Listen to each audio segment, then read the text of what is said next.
10 worst Disney musicals. There are several of these ones on worst Disney movies that people sent to me, and the tricky part is there's a lot more Disney than we think of. Because if you just think of the proper Disney animation studios, I've seen all of those and did the ranking and everything like that. But then you have the cheapquels, you have Pixar, you have there's some other ones they did that were like, there's Disney Toon Studios, and then there's just other Disney distributors. Like there were movies that they put out in like 2005, and I was like, what is this movie? Did Disney put this out? I hadn't even heard of them.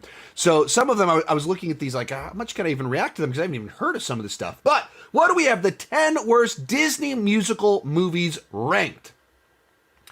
First up, we have Home on the Range, and absolutely, Home on the Range belongs here. This was from a really bad era of Disney films from 20 years ago where they just kind of lost their way. And you got stuff like Home on the Range, which it's only memorable for being terrible. And it involves jokes like, there was like a joke in there about a cow having enhanced udders, like a boob job for udders. Like that's a joke in the movie, and you're like, what have we done? Like just lowbrow, doesn't fit, like just crazy. So Home on the Range, totally agree. Just a terrible film. Then we got Home on the Range is hilarious, gets funnier the older you get. The songs and setting are different and distinct from the rest of Disney's filmography. I don't know if it's nostalgia, but I love it. Hey, and that's the fun, that even a movie that most people really don't like still has its fans. Then we have Return of Jafar. So this is maybe the most famous of the Disney cheapquels, where they put out this direct-to-video sequel to Aladdin that they had Homer Simpson voice the genie in it, and it sold roughly 70 billion copies. Like, it just sold so much, like so many of them. For whatever reason, I guess I had just aged out, but I didn't see this growing up. So I saw it really for the first time whenever the remake came out.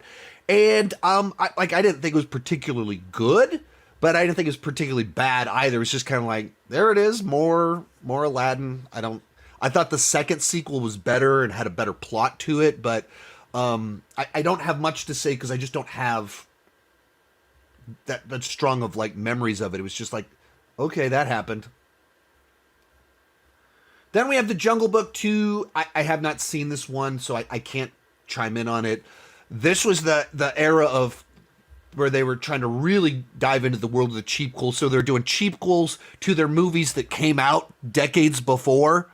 And so you're getting Cinderella 2 and 3 and Jungle Book 2. And it's like, what? 101 Dalmatians Part 2. Like, what are we doing?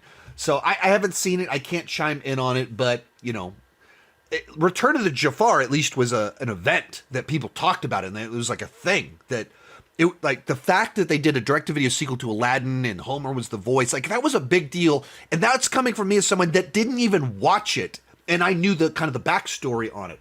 Yes, the Homer Simpson, the voice of Homer Simpson, Dan Constellation, or I don't know how to pronounce his last name. I probably should, since I've known his name for now 35 years, but for whatever reason, I don't know that I've heard him say it. The voice of Homer Simpson voiced the genie in Return of Jafar because Robin Williams didn't come back for that one. And then for the second direct-to-video sequel, they got Robin Williams to come back. I got Return to Jafar when I was really young. I was really confused why Robin Williams sounded so weird. That's about right. But I haven't seen Jungle Book 2. Then we have Mufasa, the Lion King. I don't know that I would go to... And movies in general, I certainly wouldn't put this as one of the worst from Disney. I didn't think any of the songs in this movie were memorable. That... was it I Always Wanted a Brother or something like that? Like I remember that, but that's the one they released early, but I don't remember the songs. And when you have a movie that you spent $150 million on following up your movie that made $1.5 billion and it's using the music from the Lion King, shockingly underwhelming, right along with Moana 2, a month earlier. But that I thought Mufasa did not in any way deserve any way live up to the music of the like every single song in the Lion King has stood the test of time. Like they're fantastic songs, and as a musical, the songs are important pieces of the story where you just get these little glimpses of Simba's life or Scar's life, and there's a song that fills everything out. So I Just Can't Wait to Be King is a really fun song about a kid in their state of mind. Also, so important to set up what's coming. And then Hakuna Matata is the montage of years of his life of him avoiding being the thing that he said earlier that he wanted. And then, like, every song is so important for the plot and the character development. And most of the songs in Mufasa just aren't that at all. Like, they're not important. And so just, like, as a musical itself, it does not work all that well. Then we have Hunchback and Notre Dame 2. I haven't seen it. I can't chime in. Another one where, once again, it's not like I've heard of anyone being like, hey, man, hidden gem. You don't hear that. And there's all these ways that some of the other cheapquels actually had a little bit of buzz, discussion, maybe. And there's these ones that you just kind of like, oh, my goodness, they made a sequel to The Hunchback of Notre Dame. Like, what are they doing? So I can't comment, though, because I don't really know. Oh, Aladdin 2019. Hard disagree. Hard disagree here. I think that this is one of the better Disney live action remakes for the simple reason that Aladdin lends itself well to live action. It's like a guy running and jumping across buildings and stuff, and there's chases, there's action sequences. That works well in live action. And so there's like the Lion King talking animals is tough to translate. Aladdin jumping through things and fights, and that's live action-y stuff. Beyond that, Will Smith is totally different from Robin Williams, but also super charismatic and funny, and had a music career before he was an actor. So I think this one I totally disagree on this one. I think the idea that it's on this list feels pretty ridiculous. In particular, if you're doing a list with a bunch of cheapquels with no songs anyone remembers, like, what are we doing here? Like, the one song they added for Aladdin 2019, I don't think the movie needed it, and I think it leans into the ways that Disney doesn't understand their own movies and is trying to fix things like, finally, Jasmine's going to be a strong, independent woman with agency. Have you seen Aladdin? What are you talking about? The whole starting point of the story is her agency and her asserting her own freedom upon her life. But, but the song itself isn't bad. The song itself is kind of memorable. It's a good song. It's better than most of the other songs that they've added into this. Actually, I would say it's the best song that they've added into one of these Disney live action remakes. Duh says the Beauty and the Beast remake is my personal favorite from the remakes. Don't know how popular that is. I don't know. I mean, it made over $1 billion. Is this remake even a musical? I honestly don't remember. The Aladdin one is. It has all the songs plus a new song. Mike says, I still bump Will Smith's Arabian Nights in my car all the time. There you have it. Biscuits with me. Live action is my favorite live action remakes. I think it's mine too. So I don't I just picking on that one is the worst. Just feels so extreme. Number 4, Pinocchio. Oh yeah, I mean, this thing's terrible. This is nightmare fuel on every level. Like the movie itself is just like, look at that Pinocchio. That's creepy to look at.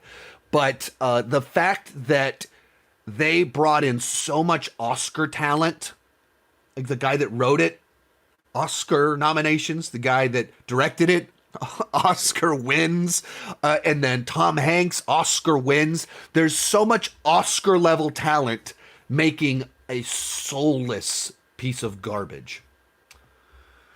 Then we have 3, Wish. I mean, if it's number 3 on here and it's like you're saying this movie's supposed to be worse than Pinocchio, no, I think it's a big misfire. I don't think it really works. The songs aren't too bad. They're not like, because it was an iconic year, that's what the thing, it was supposed to be the centennial year, and like this is the movie celebrating everything. So in that regard, it's a huge disappointment. But there's songs that are good in it, and I don't think the movie itself is like when it's on a list with Home on the Range. So I think I'm not a Wish defender at all, but does it belong here? At number 3, so close to the worst spot. No, we're going too far. Kronk's New Groove. Well, infamously, I'm not a big fan of The Emperor's New Groove. So I wasn't rushing out to watch the direct-to-video sequel to the movie that I already get all kinds of hate from the fact that I'm pretty negative on Emperor's New Groove. So I've never seen this thing. I have no interest in checking it out. This is like, I am so not an Emperor's New Groove person. And those of you that think I'm crazy for not liking Emperor's New Groove, just to be clear, my wife is on your side. She's a big Emperor's New Groove person. I have never.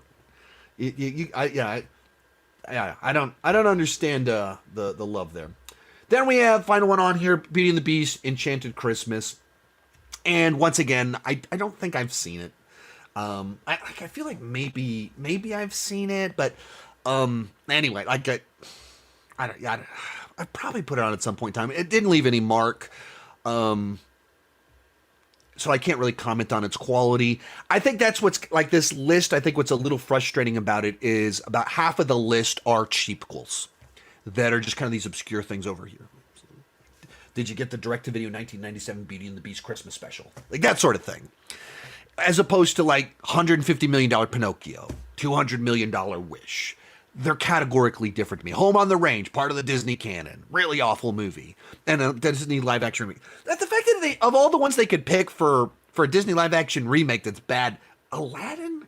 That's weird to me. But anyway, that's my, I haven't, this one wasn't, I couldn't chime in quite as much on this one because I legitimately haven't seen half of them. Or I chimed in plenty, but not quite as satisfying in some ways because I haven't seen all of them.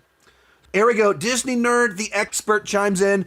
That's some bull. Enchanted Christmas has some pretty good songs. Yeah, that's I don't have a ton of knowledge, so I'm speaking purely from ignorance. But like I hadn't feel like there was negative buzz. Like, Rachel Wagner, many conversations about some of these cheapquels and stuff. And the flavor wasn't it like chiming, it wasn't her chiming in like, Beauty and the Beast, Christmas, that thing's dreadful. Like, I didn't feel there was that flavor. So throwing that one at the bottom just strikes me as very, very peculiar. Rachel chimes in.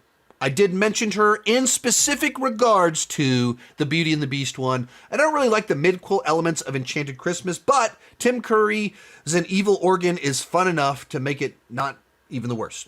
So right there, like, I think even like as soon as you go like Tim Curry is in it, I think people mentioned that earlier. I hadn't quite realized what you're talking about, but Tim Curry's in there. There's interesting things that are memorable about it, even if the many elements don't really work, or even kind of I guess I'm pretty sure I have seen this one because it's a midquel. So I'm almost positive I have actually seen this one because I remember watching that, but I don't remember anything about it. But most of these clips are pulled from my Patreon live streams. I do about 6 live streams every single month for $2 per month, $20 per year. You can get access to all the exclusive videos and live streams for $5 per month. You get your name on my end card. At the top tier, you get a 30-minute video chat with me each month. The link down below in the description has more information.